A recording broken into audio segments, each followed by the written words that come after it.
Olá, professor Bruno. Hoje, como tema do GEO Minuto do segundo trimestre, vou falar sobre o livro 1984, de George Orwell, uma obra clássica geopolítica.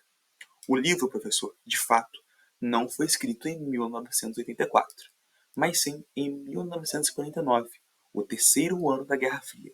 Como disse, o mundo vivia então um contexto de extrema bipolarização do poder entre dois países, dois grandes polos, Estados Unidos, com o capitalismo, e a União Soviética, com o comunismo. O autor do livro, como todos nós conhecemos, foi um forte opositor às ideias soviéticas e fez grandes críticas à gestão de Moscou. Durante o livro, são notadas grandes indiretas históricas e políticas, podemos assim dizer, ao Bloco Oriental. O livro se passa, então, o seu enredo, na Oceania, não um continente, mas sim como se fosse um grande país governado por um único partido. A ideia de um partido único nos remonta a uma ditadura, e de fato, na obra, era uma gestão totalitarista. Ninguém ao certo, sim, sabia quem governava o país, mas todos sabiam da existência do chamado Grande Irmão, que todos temiam e que era visto como líder da nação. Ninguém sabia quem era, poderia ser uma cúpula, uma pessoa, mas ninguém sabia.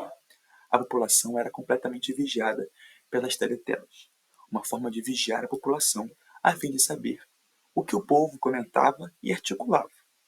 Isso é clássico de uma ditadura.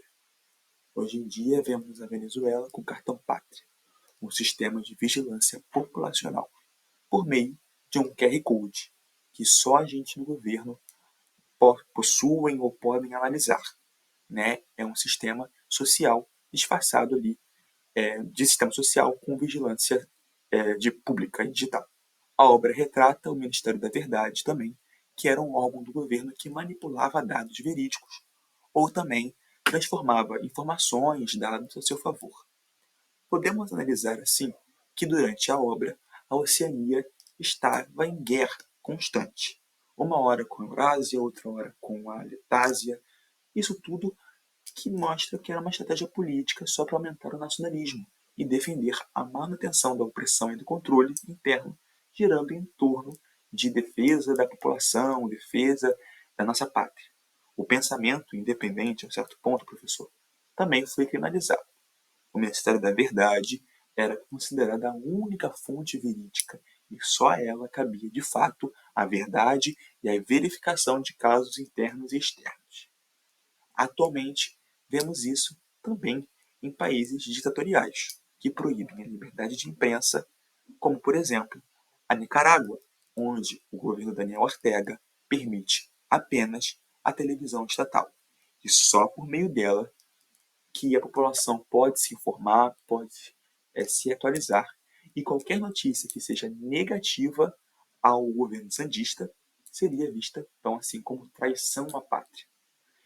Quero destacar, professor, a questão da desigualdade. Em uma parte do livro, o protagonista visitava regiões periféricas do país, e lá ele se deparava com a pobreza.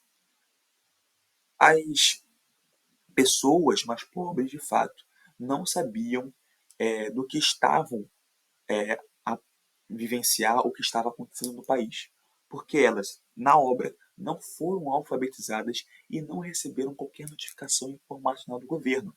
Ou seja, a população não sabia de nada, a população mais pobre. E isso nos remonta a uma teoria filosófica dos corpos dóceis de Michel Foucault, que nos leva a crer a docilidade política e na falta de apoio às classes mais pobres, para que elas não tenham acesso à opinião ou à liberdade de expressão. O livro está diretamente correlacionado com a geopolítica e mostra que, mesmo sendo livro de 1949, muita coisa aconteceu e acontece, que só ratifica os textos do autor. Por isso, é muito importante para que a gente preste atenção nas questões do livro. Eu acho que é um livro muito válido, porque só mostra o quão o mundo evoluiu, óbvio, mas na questão política nem tanto. A gente ainda vê governos ligados aos extremistas, ligados a ditaduras, né? Enfim, a gente vê muita questão ditatorial, de repressão e também de cassação aos direitos humanos. Né? Uma obra de 1949 literalmente está muito vigente em muitos lugares do mundo. Isso é muito preocupante. Então, mesmo depois de mais de 60, 70 anos, o livro de George Orwell só se confirma e, como eu disse, só ratifica o que ele escreveu ao longo desse livro e também de outras obras em que o próprio autor criticava o extremismo, criticava principalmente a União Soviética. E como disse no início, é nítido também a presença de críticas ao governo de Moscou, mesmo que de forma indireta, né? Então é isso. Peço desculpa por não ter câmera, eu prometo que eu vou arranjar câmera e vou gravar isso aqui antes das férias, mas é isso. Muito obrigado, professor, e valeu.